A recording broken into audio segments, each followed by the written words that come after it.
and that's where we can access it in its true magnitude. So the body is a biological computer. It has the ability to think for itself, and the idea is to get us to believe that is who we are. I call it a genetic spacesuit. You know, if you're going to experience the moon or another planet, you need an outer shell. If you're going to experience this reality, consciousness needs an outer shell. And that's what makes racism so utterly insane. You know, it's like we're all one consciousness having different experiences. And what if you had a couple of spacemen on the moon, and one said that he didn't like this spaceman because he had a green spacesuit that was made in a different company to this spacesuit that was a red spacesuit or a white spacesuit? You'd say, bang their bloody heads together, don't be so stupid, it's just a bloody spacesuit. Well, that's what we do when we get caught in racism. Racism is identifying, it's one of the classic, most profound ways that confirm that you are identifying reality with the vehicle, the computer, and not with consciousness, which is who you are. We are all one consciousness. This is the irony. I don't care if you're bloody Jewish or black or middle class or white American. We're all the same consciousness. Ultimately, if you go high enough, having different experiences. And we get divided and ruled by self-identity with this. That's what racism is. Utterly bloody stupid. Now, humans. What are humans? Humans are software programs. Different software programs running through the body computer. We say these things, I'm only human. No, you're not. That's an experience you're having.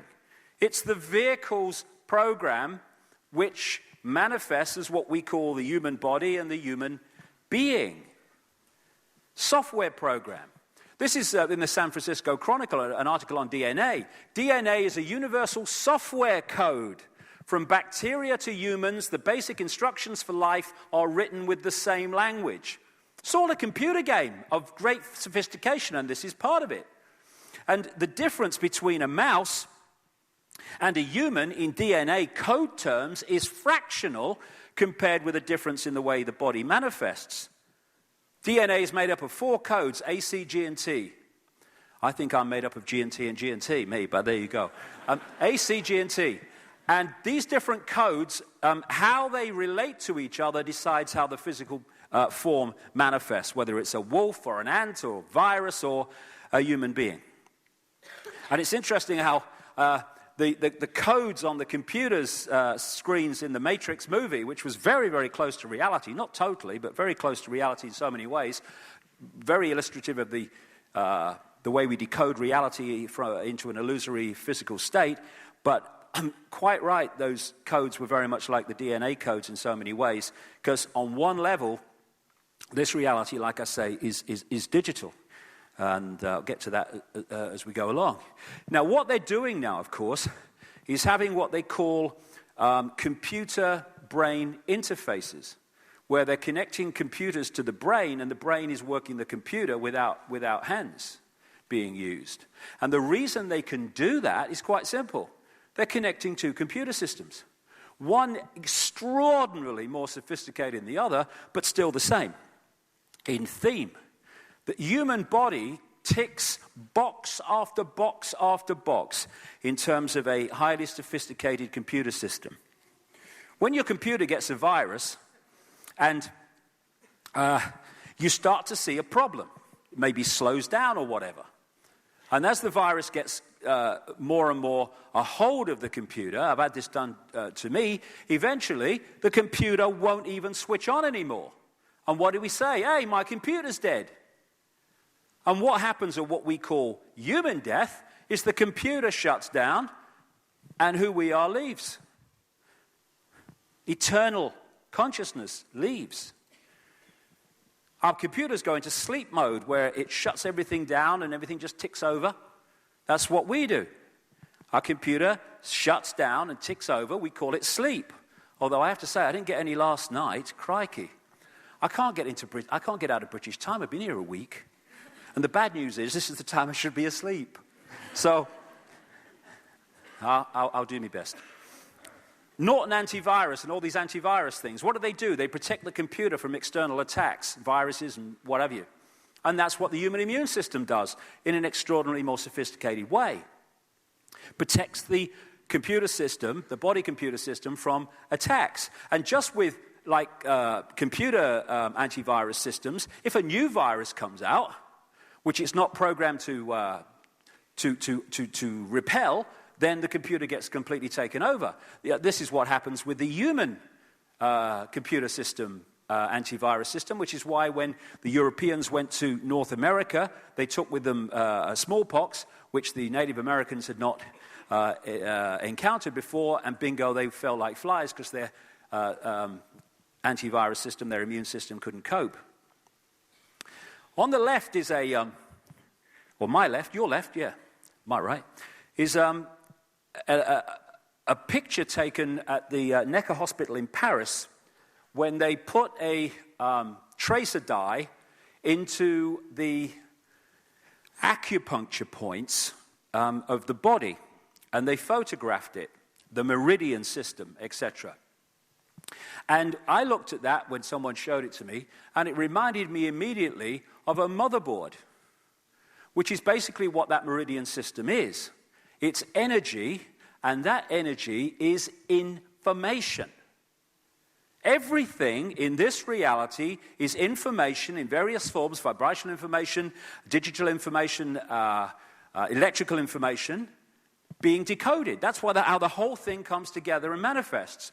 And what they found is that when this energy, which the Chinese in acupuncture call qi, is going around this system too slowly, from optimum, people manifest some kind of illness or dis-ease. Why? Because the qi is information, and if the information is not passing around quick enough, then the body computer does not function as it should. When a computer on your desktop gets a virus, what's the first thing that people say most often? Hey, my computer's slow, because the information's not passing around as it should. And what acupuncture does is put the acupuncture needles in to manipulate the flow of this energy, bring it back to optimum, and therefore physical health. In a computer, the central processing unit, the CPU, is the processor of information, the information traffic.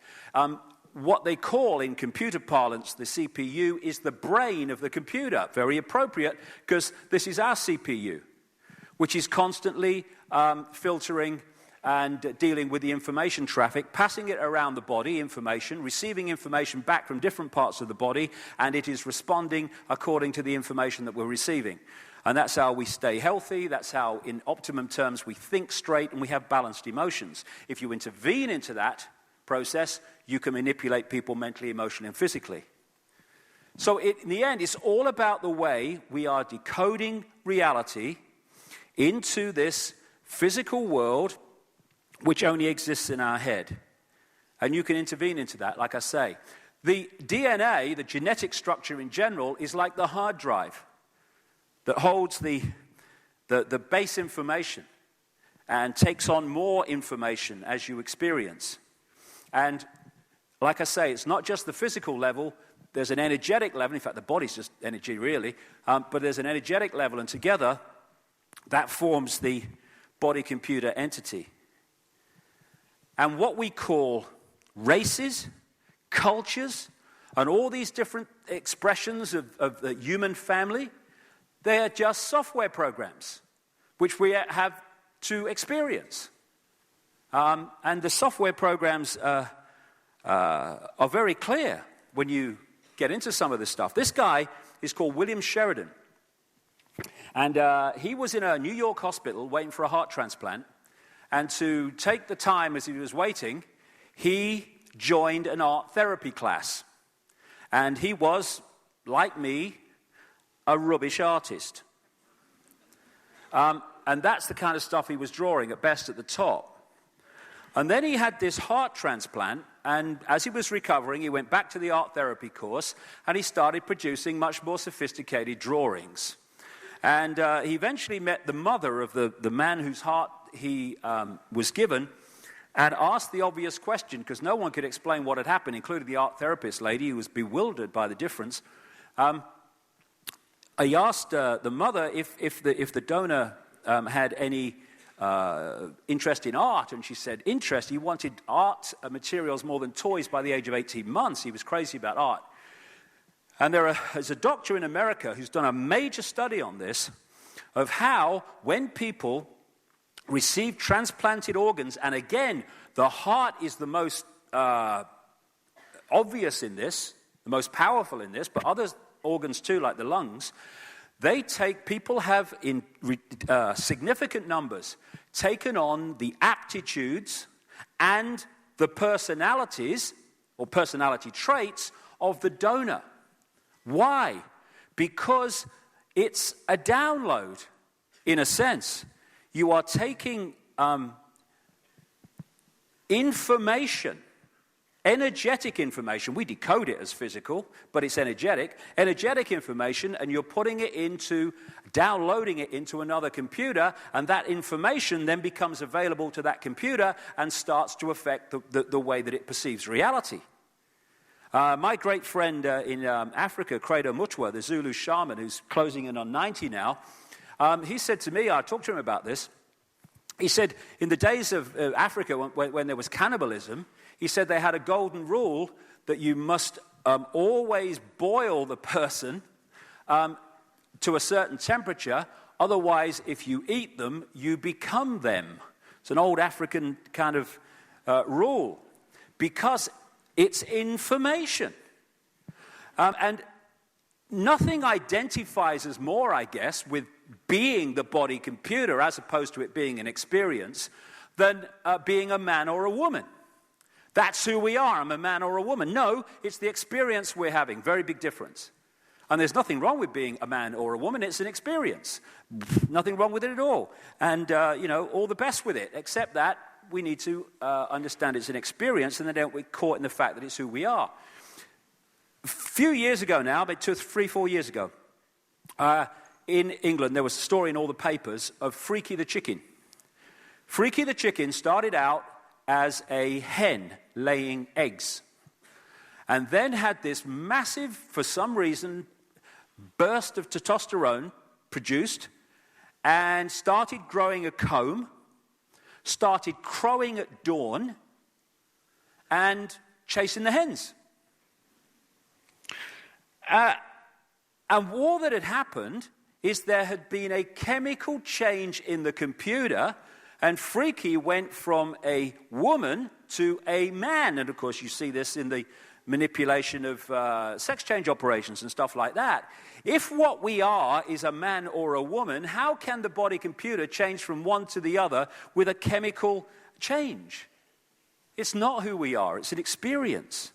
I saw this on the BBC website. Scientists have been able to take control of flies' brains to make females behave just like males. Researchers genetically modified the insects so that a group of brain cells that control sexual behavior could be switched on by a pulse of light. The team was able to get female fruit flies to produce a courtship song, behavior usually seen only in males. Again, it's the computer being manipulated. When I'm writing sometimes, I get up early in the morning in England, and when the sun comes up, the birds start singing. As soon as the sun comes up, the birds start singing. Now, is there someone with a baton saying cue? They just start singing. I mean, here we have Freaky the chicken. When he sort of got the testosterone burst, he starts crowing at dawn. Who told him? No, the computer program was running. Just crowed at dawn. Another thing that we have, look at the time, another thing we have, we're doing all right, is emotions. We are our emotions. So many people who have near-death experiences, and I've read a lot about this, and I've talked to a number of them, they say that when we left the body, we did not feel emotion in the way that we did in the body. Because emotion is a chemical expression. And chemicals can, if they're introduced to the body, can affect our emotional state. There was a woman in England a few years ago who, story again in all the papers, 40 years ago, out of nowhere, she went into a clinical depressive state, 40 years, in and out of institutions. After 40 years, which is why she was in the papers, someone said to her, can you think of anything that happened about the time that this started? And she said, the only thing I could think of, she said, is I had 19 tooth fillings with mercury. So she was advised to get the mercury taken out, which she did, and go on a mercury detox, and the depression disappeared as fast as it came, and never to return. I've just found myself again, she said. Now, if you'd have said to her over that 40 years, who are you? She'd say, I'm a manic depressive. No. The body-computer system had malfunctioned because of the chemicals introduced to it. And so often we identify who we are with things that we appear to be in terms of our behavior, when actually it's just the body-computer program playing out. It's not who we are at all. Good habits, bad habits. How many times are good habits, bad habits, and all this stuff actually coming from the computer program, not from us? Does consciousness do good habits and bad habits? I'm not sure it does. So the way we decode reality depends to a very large extent on the state of the body computer. And the way that we live our lives depends on the way we identify who we are.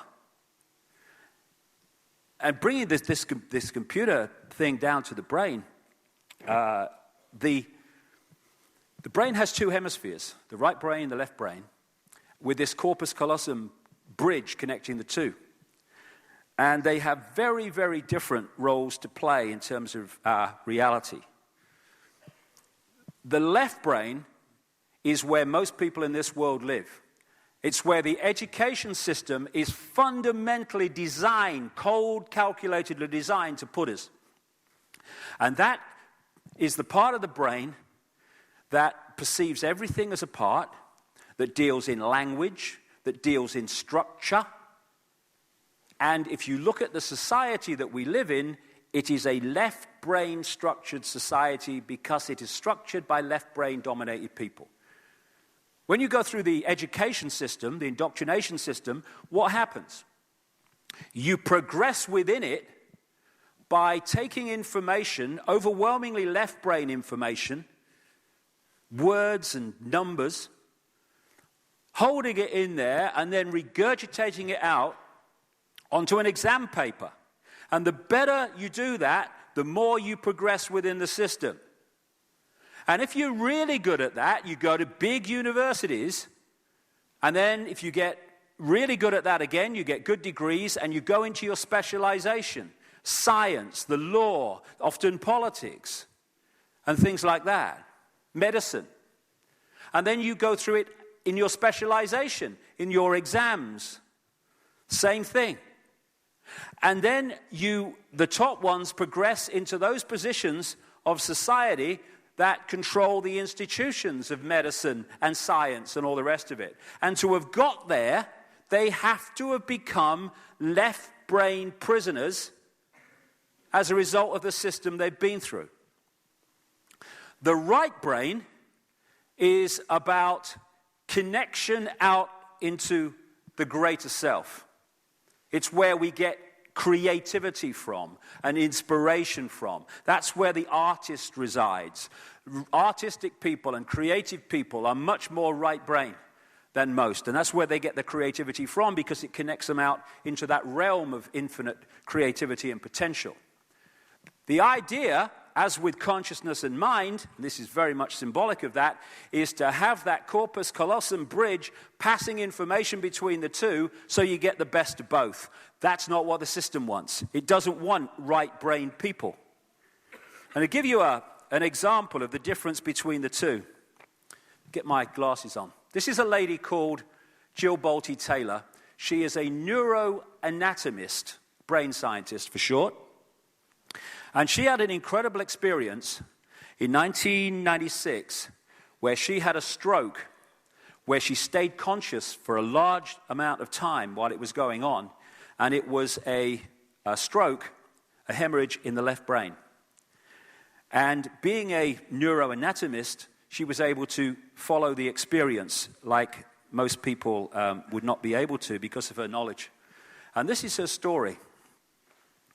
She said she got up, wasn't feeling too great, jumped onto my exercise machine, she said, and I'm jamming away on this thing, and I'm realizing that my hands look like primitive claws grasping onto the bar. I thought, that's very peculiar. And I looked down at my body and I thought, whoa, I'm a weird-looking thing. And it was as though my consciousness had shifted away from my normal perception of reality, where I'm the person on the machine having the experience, to some esoteric space where I'm witnessing myself having the experience. That's what consciousness does. When you move into consciousness, you start to witness the mind and observe the mind as it's working in its chatter instead of being the chatter. I looked down at my arm and I realized that I can no longer define the boundaries of my body.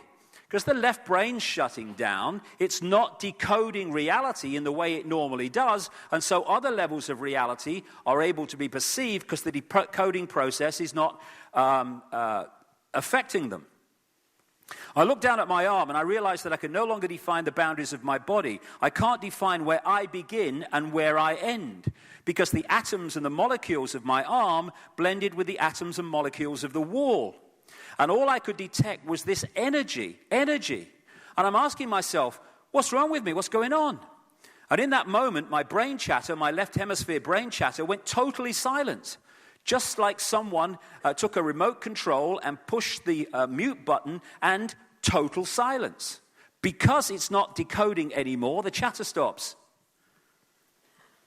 And at first I was shocked to find myself inside a silent mind, but then I was immediately captivated by the magnificence of energy around me. And because I could no longer identify the boundaries of my body, I felt enormous and expansive. I felt at one with all the energy that was, and it was beautiful there. Then all of a sudden, my left hemisphere comes back online and says to me, hey, we got a problem, we got to get some help. So it's like, okay, I've got a problem. But then I immediately drifted right back into the consciousness, and I affectionately referred to this space as La La Land. It was beautiful there. Imagine what it would be like to be totally disconnected from your brain chatter that connects you with the external world. So here I am in this space, and any stress that related to me, to my job, it was gone. And I felt lighter in my body. And imagine all of the relationships in the external world and the many stresses related to any of those, they were gone. I felt a sense of peacefulness.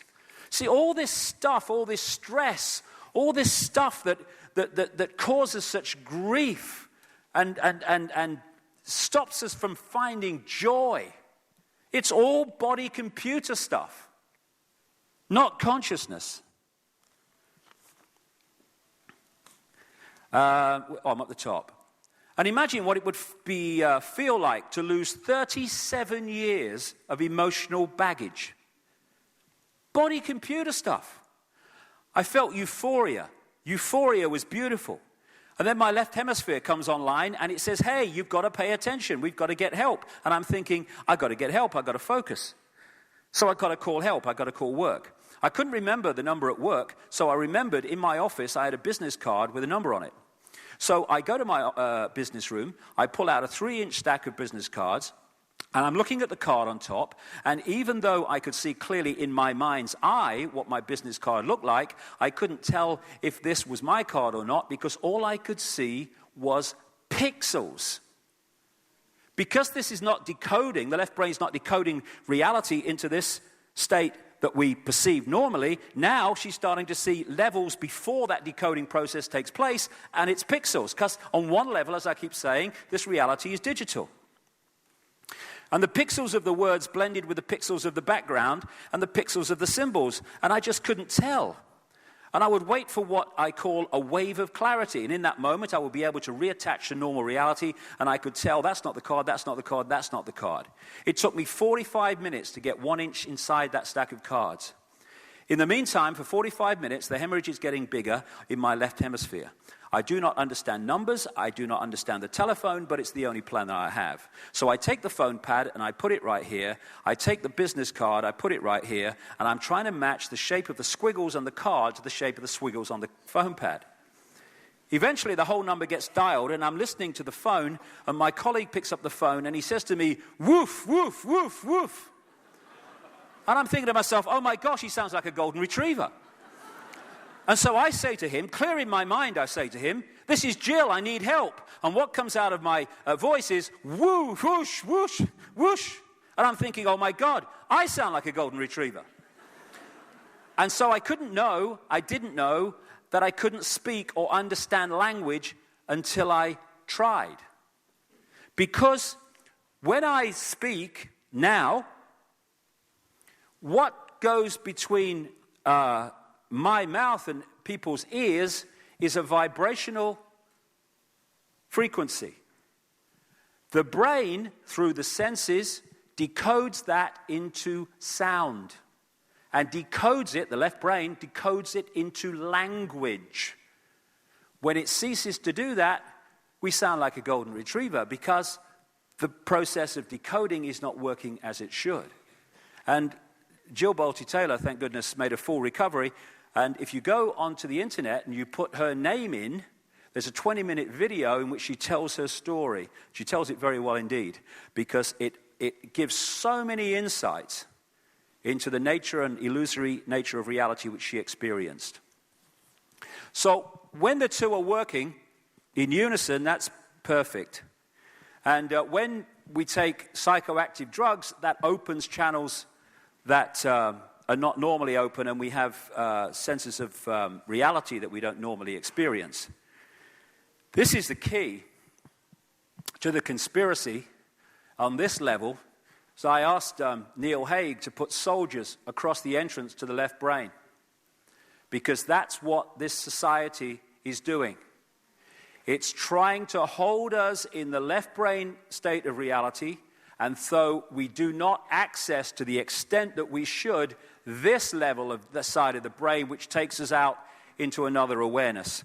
And, you know, when I talk at events like this, which attract people who are, at the very least, opening their minds, because we're all opening our minds, because it's a process, I just give it as I see it. But when I talk at places like the Oxford University, which I spoke at last year, I think it was last year, I'm talking to these elite Oxford students, thinking, how do I put this in baby steps so these people are going to get it? Serious. And I went there and I put it in baby steps, and some of them still didn't even get it, what I was trying to get across. Why? Because they are absolutely stuck in that. And that because of the nature of the process they've been through to become elite Oxford students, and as a result of that, that does not compute anything that comes into unity and the vaster vision of self. And where do the great elite Oxford students go to? They go into science, they go into politics, they go into law, they go into medicine. And that's why we have the society that we do. As this man said, an intellectual is someone whose mind watches itself. Someone who is conscious is someone whose consciousness watches the mind and sees the difference between the two. And the left brain prison is in so many ways the reason we live in an imprisoned global society. Breaking out of that is to open the door to freedom. Because then we're in this world, but we're not of it. And because that state is so different to the current norm, that's why those people stand out as they do. René Descartes, the French mathematician and philosopher, defining who we are, said, "I think, therefore I am." I would take that further and say, on that level of mind, it's I compute, therefore I am. But there's another level beyond that which we'll come to. And so, because the body is a computer, especially vulnerable when it's disconnected from consciousness, it can be programmed. And what the population of the world is being subjected to all the time from within the inner sanctum of this conspiracy, beyond the Bushes and the Obamas, the people you never see, they know how this system works, and they structure society to exploit it. And therefore, we're being subjected constantly to mass hypnosis, getting us to see the world in a certain way by programming the way the brain reads reality. This guy, Paul McKenna, I'm sure he's known in Australia, he's known in Britain very much, and also increasingly in America. And he's made his name by getting people onto television programs who have phobias and all the other stuff. And at the end of the program, when he's taken them away and done certain things to them, they either have much less extreme phobia or no phobia at all. And what he's doing, in effect, is deleting the hard drive. He's deleting the program in the mind that manifests as that phobia. This is how extreme it can get. On this program, Top Gear, very, very popular in Britain, they had Paul McKenna on. He's in the background there. And they had this guy, Richard Hammond, here. And they took him out, and Richard Hammond thought he was just going to take this Paul McKenna around the track in a car. But what he couldn't remember, because that's what happens with mind control, is that Paul McKenna had told his mind or hypnotized his mind that every time he said a certain word or flicked his fingers, this guy, Richard Hammond, was just going to go unconscious. And then he would be told things, and then he would react. So they're standing outside this car, and they're just chatting away normally, and suddenly McKenna says whatever he said, keyword, trigger word, and Hammond goes, And he said to him, when you wake up, you're not going to know how to drive a car. Gets in the car, he doesn't know where to put this key to start the bloody thing. Because his mind's decoding system has been intervened in to program that state of being. They then come back in the studio, and Hammond's having a laugh, and he thinks it's all very funny, and he thinks it's over, except that the programming's still in there. So they're sitting there live in the studio, and they're chatting away, and McKenna does his thing again, and Hammond goes, And he tells Hammond that this car, this toy car, is his real 911 Turbo or something. And he goes across, and he gets in the car, acting as if it's his car. And then this other guy comes in another toy car and smacks him in the side. And Hammond reacts as if his real car's just been smacked. That's the power that you can program the body computer with, and that's what's happening to the human race all the time. We are, those that are not waking up, we are in a hypnotic trance. And that's why people can't see the bloody obvious. Try telling Richard Hammond that wasn't his real car. When you're in a hypnotic stage show, and I've been to many researching this, try telling the guy that he's not seeing an elephant in the audience. As Voltaire said, so long as the people do not care to exercise their freedom, those who wish to tyrannize will do so, for tyrants are active and ardent and will devote themselves in the name of any number of gods, religious or otherwise, to put shackles upon sleeping men. And so putting us to sleep hypnotically is fundamental to it. And that's why this phrase, people are waking up, is so absolutely accurate. That's what we're doing. We're waking up from the trance. And when the guy who thinks there's an elephant in the audience wakes up from the trance, there's no elephant anymore. He can see reality in a different way. It's about keeping us in a hypnotic state. And here's a hypnotist. Television, people don't know it. 99.9% of them don't know it anyway. They are hypnotists. They are implanting into the mind, through a real powerful form of mind control called repetition, a version of the world and reality that, if we take it on, puts us all in the same norm of perception. All the time, 24/7, wherever you go. Me, me, me, me, me, me, me, me. Same repeating things. 19 hijackers who couldn't fly Cessnas suddenly manifested the ability to fly wide-bodied jets. Over and, oh, yeah, see, yeah, don't know where it came from, honey, but they just managed to, they must have read a book.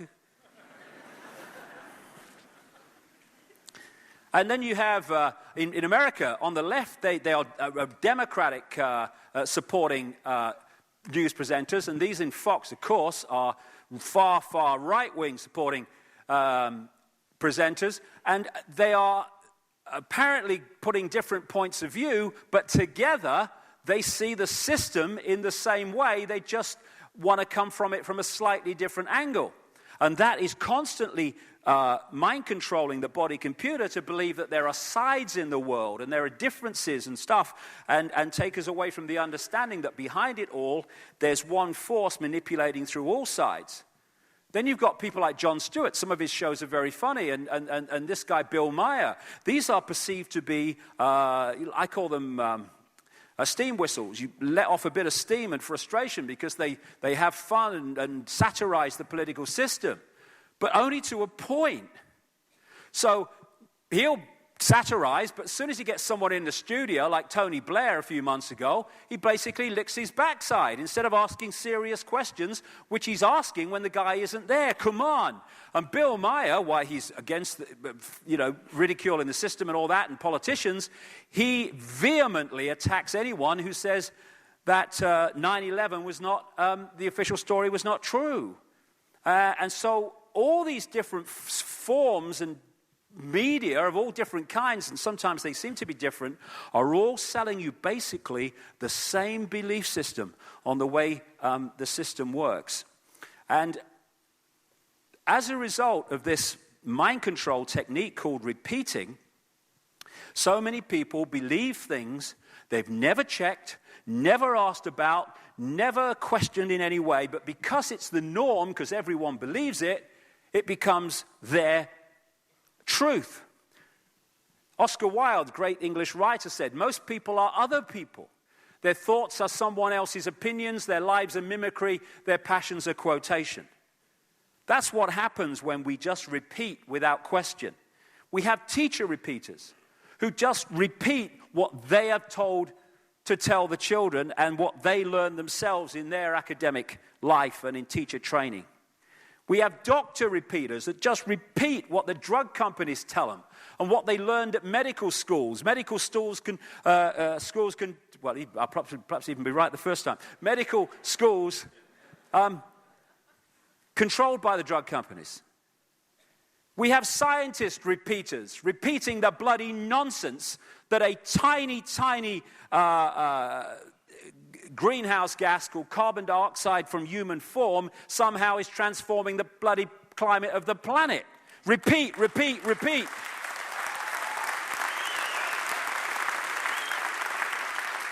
But classically, journalist repeaters just repeating the official story and calling it journalism, no questions asked. Politician repeaters.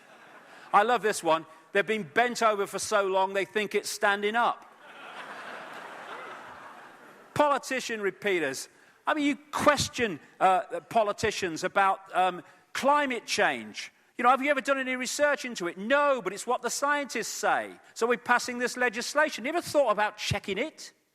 No. Repeaters, repeaters, repeaters. And then we have people repeaters who take it from these sources and then repeat it among themselves. And then if someone challenges that repetition version of reality, they get ridiculed and condemned for the crime of being different. And a few people can't control the world. It's a piece of cake, given the way things are. And this is why the authorities want to stop people talking publicly in ways that are at odds with the mainstream belief of repeating. This is why so-called visionaries have always been seen as dangerous by the authority of the day, because they're offering another possibility of reality that is at odds with the one reality that tyrannies and dictators always want the public to believe. So all these sources are constantly programming the body computer, the mind, with the version of reality that the system wants, and therefore giving us this false identity that keeps us in servitude. As this man said, we see things not as they are, but as we are. Because as we are dictates how we decode reality and therefore perceive experience. The mind sees everything in terms of division. So when we're in mind, we're in a society of division. When we are in the now consciousness, that sees everything as one, because that's what consciousness is. The infinite I. So who do we think we are? We think we're humans. But who are we? We are consciousness. And to perceive reality and live our lives from those two perspectives brings a dramatic difference in the way we see ourselves and life. Okay, move along. Where are we? We're in a virtual reality universe, which only exists in our head in the physical sense that we perceive. We are decoding vibrational and electrical information into this apparently physical world that only exists in this form in our heads. One level it's digital, and like I say, electrical signals decoded by our brain. So that's where this world actually resides. And it's understandable. I'm standing here now, and everything seems to be outside of me. Everything seems to be out there. But that's an optical illusion. Everything is not out there. It's in here in terms of the physical world. It is within us. Everything is within us. So this age-old line that goes right the way back through the ages, what we call the ages, to go within, is a stunningly accurate truth. Because this is where this is projected from. And see, what the system wants, and one of the key benefits from the system's point of view for us believing that everything's out there, is it wants us to believe that if we don't like what's out there, or what we perceive to be out there, we must change it out there. But there is no out there. So if we're going to change it out there, we're trying to change symbolically, not even symbolically, very accurately, we're trying to change a movie by screaming at the screen. It's not going to change. The movie's just going to run. We've got to go within and find the projector and what's projecting the movie and change that, and then the movie must change. This can only change when this changes. Because by the time it hits the screen and becomes this holographic reality, this illusory physical reality, it's a done deal. It's a done deal. There's no changing it now. There's no changing the movie when it hits the screen. It's done. We've got to change it before it hits the screen. And that means going within to the deeper levels of ourselves where we decode this stuff and therefore change it. Everything that we see is just in our head. Everything, friends, family, in the physical way, everything is in our heads and produced digitally in the end. And it's a virtual reality. On many ways, it works with the same binary system, though it's far more sophisticated, that you find in computer systems, on-off electrical charges. The binary system, although it's more sophisticated in other parts of the brain as well. And again, just like DNA, where the O's and the 1s are in relation to each other decides what appears on the screen. Same with DNA. Everything is information. Everything is information being decoded. And it's being decoded in a desperately narrow band of frequencies. We look out and we think we're seeing this vastness. And again, on one level, it does seem like that. But actually, it's a frequency range that's so tiny, it's funny. Even mainstream science says that of the mass matter that exists in this universe in various forms, the electromagnetic spectrum is 0.005% of what they perceive to exist in this universe. Visible light, which is the only frequency range that our eyes can access and allows our brain to decode into this reality, is a fraction of the 0.005%. As someone rightly said, humans are basically blind. because we're operating on such a narrow frequency. This is like just a three-dimensional television station.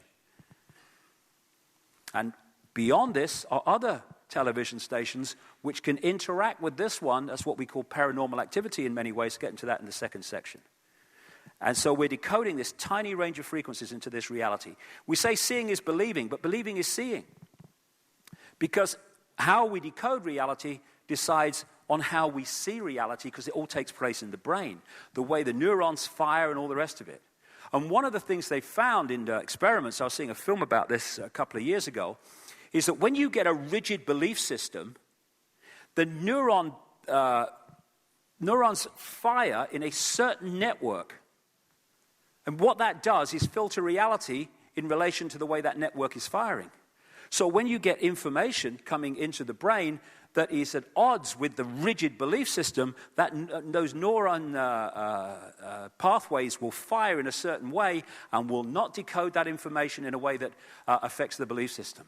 It's like just a filter that just only filters reality in a certain way. And then when you shift your belief system, the neuron networks, as before, break up and they fire in a different way. So belief systems are fundamental to filtering reality to perpetuate themselves. This is our base reality. We are energy.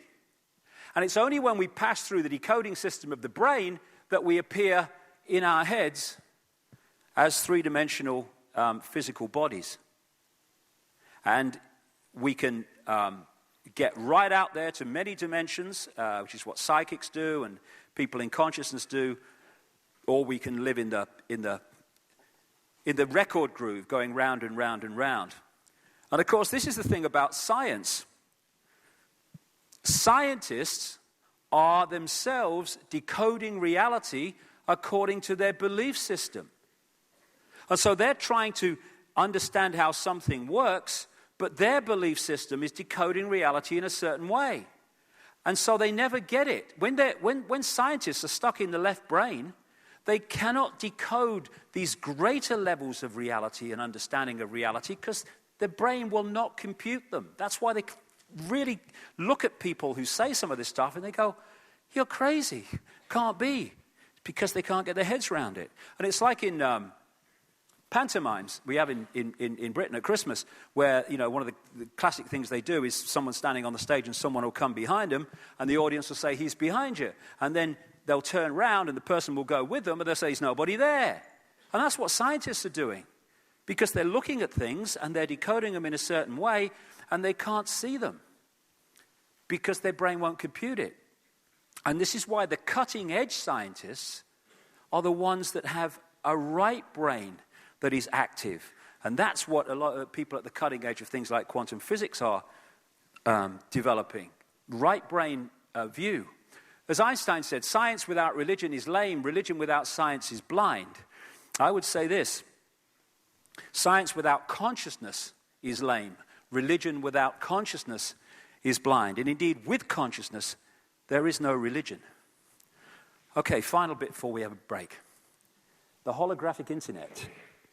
This is what this reality is, in effect. And like I said a long time ago now, technology today is starting to mirror, in a much less sophisticated way, of course, but it's starting to mirror the reality we're experiencing.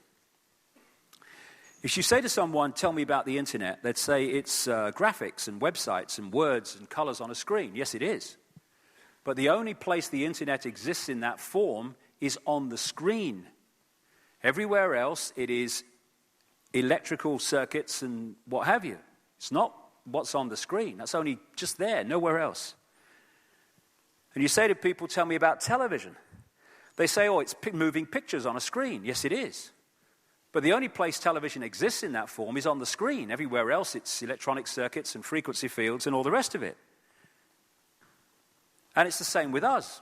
The only place this world exists is on the screen. And so many people over the years, scientists and what have you, have offered the possibility that this world only exists in this form when it's observed.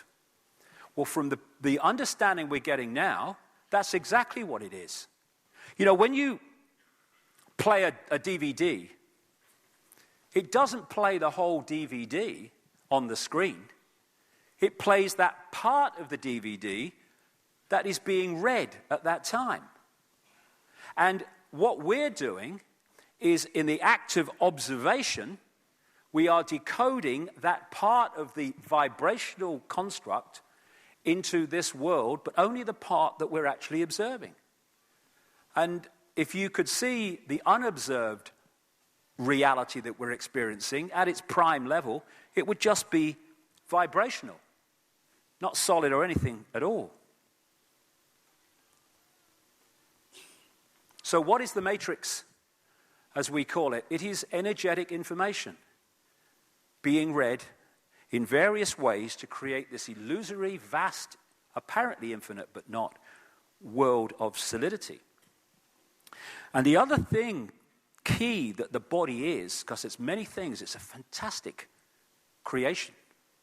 It is a crystalline receiver-transmitter, because that's how the decoding system works.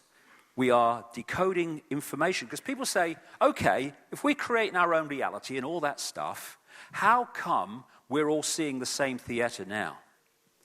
Because there is a construct, like I call it the cosmic internet, which exists in vibrational form, which we are collectively decoding into this collective reality. You know, you go on the internet in South Africa or Sydney or London or China, or not so much China, but another place where they don't firewall it off, and you're seeing the same, experiencing the same collective reality, although you're in different parts of the world. Now, you can go to different websites, or you can go to the same website, and you might have different views of that website. That's your individual spin on this collective reality, but you're all experiencing the same collective reality on the World Wide Web. This reality is the same.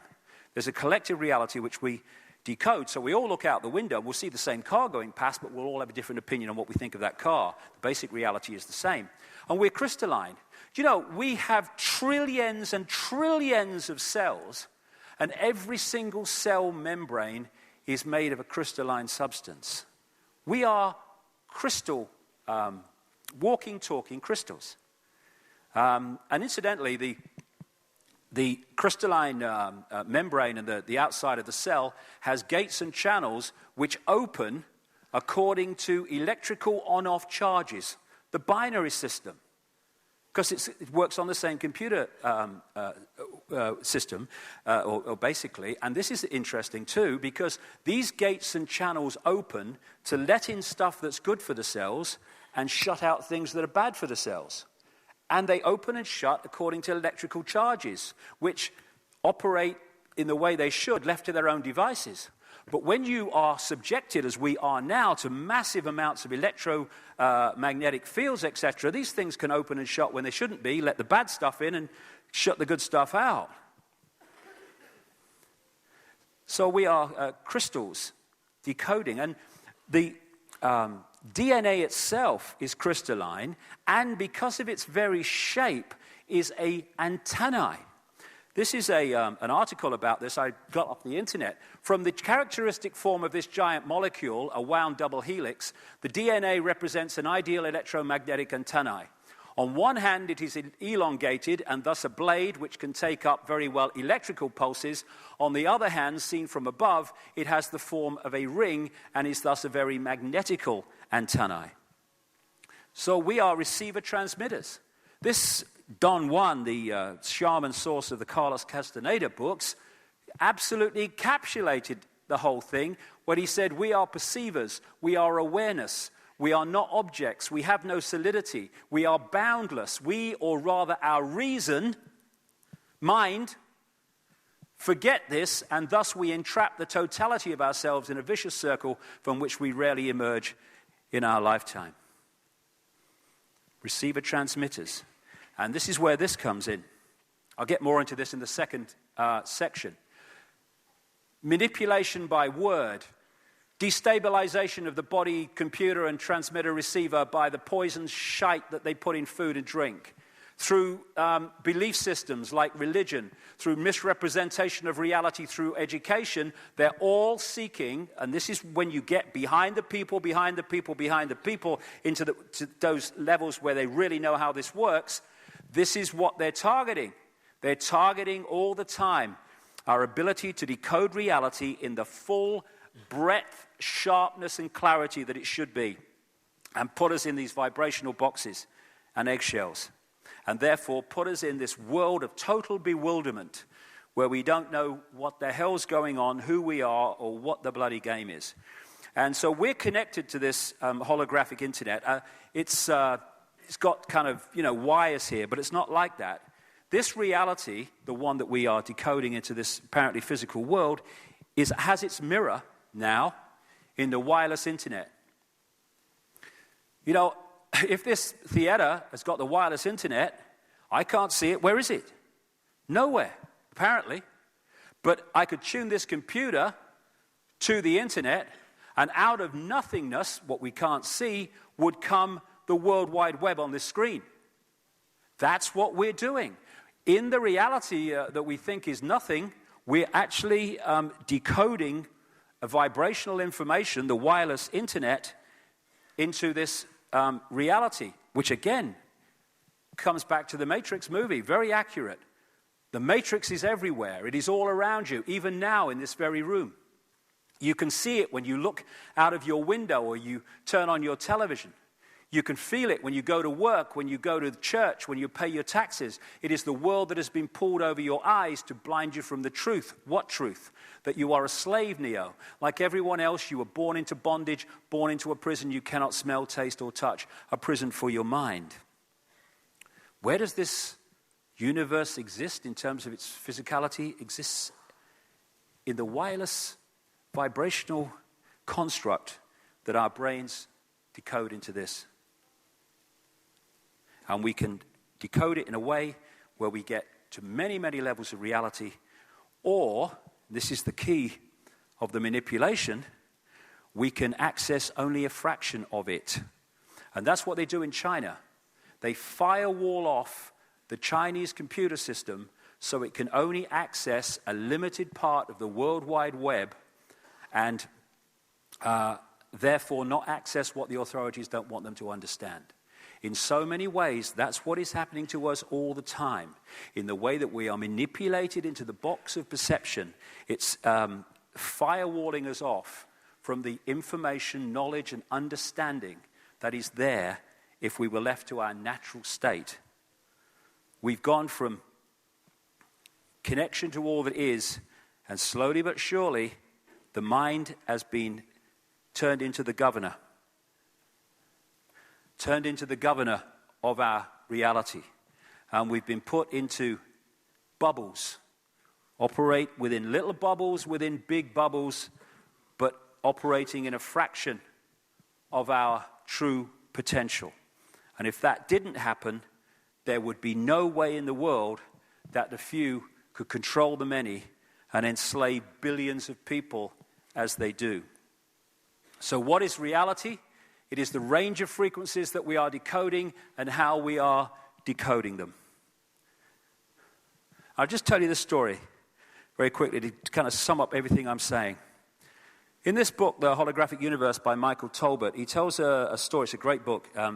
He tells the story of something he experienced where he's at a party which his father organized, and he had a stage hypnotist along. And he's getting them to do party tricks and all that stuff, getting them to eat a potato and think it's an apple. How does he do that? He implants the belief in the decoding system that it's an apple, and therefore the person eats a potato, but that electrical signal is decoded as an apple because that's what the decoding system has been manipulated to do. Now imagine that over the range of society and everyday life, because that's what's happening to us all the time. But he got this guy called Tom, who was at the party, and he sat him down, and he got him to do various things. And then towards the end, he said to him, when I bring you back to a waking state, you're not going to be able to see your daughter in the room. And before he brought him back, he brought the daughter, and he stood the daughter in front of her father, so her father's looking into her belly. And then he brings him back, apparently, to a waking state. And he says to him, can you see your daughter in the room, Tom? He's looking around. No, I can't see her. Not here. People are giggling. She's giggling. You can't hear them. Or hear her, anyway. And then the hypnotist went behind the daughter, and he put his hand in the small of her back, and he said, Tom, I'm holding something. What am I holding? Daughter's here, Tom's here. He looks at him bewildered because it's obvious. He says, you're holding a watch. He says, there's an inscription on the watch. Can you read it? He peered forward, read the inscription. His daughter's here. Now, if you explain that to people, explain that to a mainstream scientist. You say, impossible, stupid, crazy. No. The only place that his daughter existed in that physical form was in his head when it was decoded into that form. Before the decoding happens, she is just energy, an energetic form, consciousness in that way. And so if he, because the implanted belief was so well done that it affected his ability to decode that, and the brain didn't code that energy field, he didn't bring his daughter into the level that his eyes can perceive, what we call physical level. And so everything else in the room existed in the physical because he decoded that, but not the daughter. And because the daughter wasn't there, he could see what was behind her. And when you see the levels to which the mind can be manipulated, and you think that the people behind this conspiracy understand that, then you can see how easy it is as long as we don't understand this information. The world seems solid, seems very solid, but it can't be, because the world's made of atoms, and atoms have no solidity. As someone pointed out, if you take an atom to be the size of a cathedral, then the nucleus in the center of the atom would be the size of a 10-cent piece. The rest of it is empty space. How can empty space, just an energetic, non-solid thing, become the solid world? It can't be. And quantum physicists, how can that be? Atoms have no solidity, but the world's solid. How can it's just the decoding process. That's all it is. And that's what they miss. That it's in our heads. And the world, I'll finish on this bit. The world is a hologram. A gigantic hologram. That's what the universe is. And everything within it, including us, on the physical level, are holograms. And we see holograms, of course, in our everyday experience in the shops and stuff. And for people who haven't come across it, how they make them, where something appears three-dimensional but isn't, is by taking a laser beam, breaking part of it off, and it goes across the object they want to photograph.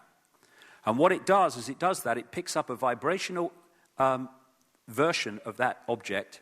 Another part of the laser beam goes directly onto, or virtually directly onto, a photographic print. And then this part of the laser beam that's gone across the object is directed back onto the same photographic print, and the two laser beams hit each other. What this creates is what they call an interference pattern. And it's like dropping two stones in a pond, and as the waves come out and hit each other, that waveform is a waveform version of those two stones, where they fell, how fast, and all the rest of it. Exactly the same interference pattern. This is a holographic photographic print of an interference pattern, which looks very much like fingerprints, interestingly. But when you fire a laser at this photographic print, this interference pattern, which is a vibrational version of the object that's been photographed, suddenly, out of nowhere, comes a three-dimensional, or apparently three-dimensional form, which, the best of them, can look totally solid, except you can put your hand through them because they're not solid at all. All these are holograms. Hello, Mom. This is a landscape that's not a very good one, but it gives the feel of it. These are holograms. These are virtual reality games which give the three-dimensional feel. And so the three-dimensional world that we think we live in, it's just an illusion made up of holographic images which appear solid, because that's the way we decode them, but aren't really. The world is vibrational, and we decode it into the physical when we observe it. It's a construct. It's illusory. It's like when that Neo character in the Matrix went into a higher state of consciousness, he saw beyond the physical to that which is behind it. And interestingly, this is January's New Scientist, one of the most prestigious mainstream science magazines in Britain, just a few months ago, and the front page is, "You are a hologram projected from the edge of the universe." Even mainstream scientists, some of them are starting to realize this, except when you read the article, they missed the point massively. It's not projected from the edge of the universe at all. It's going on inside us. And interestingly, holograms have an amazing characteristic. Every part of the hologram is a smaller version of the whole. And so if you take a holographic print, and you cut it into 4, and you fire the laser at the 4 pieces, you don't get a quarter-size part of the whole picture when you do that. You get a quarter-size version of the whole picture. Every part of the hologram is a smaller version of the whole wherever you go. And that's why we have this stuff in alternative healing. That's why reflexologists can find parts of the hands and the feet and other parts of the body that relate to the body as a whole. They can find a place that connects with the heart, that connects with the liver. That's why acupuncture can find points on the ear which represent and connect with different parts of the body. Because every part of the body is a smaller version of the whole body. And in the same way, every single part of this universe, whether it's an ant, a person, a tree, a blade of grass, a breath of air, in the end is a smaller version of the super hologram that I call it, which is the universe as a whole. Work. There you go. I met this guy, Harvey Biggleton, in America a few months ago, and he wrote this book called Holographic Blood. And he showed me through a microscope my own blood massively blown up through the microscope, and there were holographic pieces in it. Holographic parts of my body in it. I could see it. "Oh, you got a problem there," he said. Three-dimensional forms. That's why we have this saying, "as above, so below." That's why the human energy field operates in the same basic way as the energy field of the earth, and so on and so on. It's because every part of the hologram is a smaller version of the whole. So we are, even on this physical level, we are the bloody universe, and the universe is us. My God, we've come a long way since Ethel Jones and Charlie Bloody Smith. It's a miracle. What are miracles? How can the illusion of fire burn the illusion of physicality? It can't unless we believe it can. And when we move ourselves into another state of consciousness, another state of reality, we can walk through fire without being burned, because our belief system changes, and therefore our experience changes.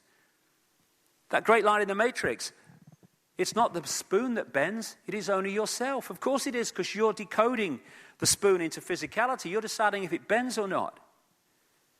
And it's all about going beyond rules by becoming conscious. What we call the rules and laws of physics, or the rules of limitation, come from mind. Consciousness, when you get really into consciousness, can overcome the illusory laws of physics, the illusory laws of this reality. This is a line from The Matrix. I've seen agents punch through a concrete wall. Men have emptied entire clips at them and hit nothing but air. And yet their strength and their speed are still based in a world that is based on rules, mind. Because of that, they will never be as strong or as fast as you can be. And who was you symbolic of? He's the one. Consciousness, the one. That's what we are, consciousness. And because we've been manipulated to forget that, we live in a world of enslavement and imposition. When we realize who we are, those days are over, and we are now beginning to realize who we are. I'll be back in 1 hour. Thank you very much. Thank you. Thank you very much. Thank you.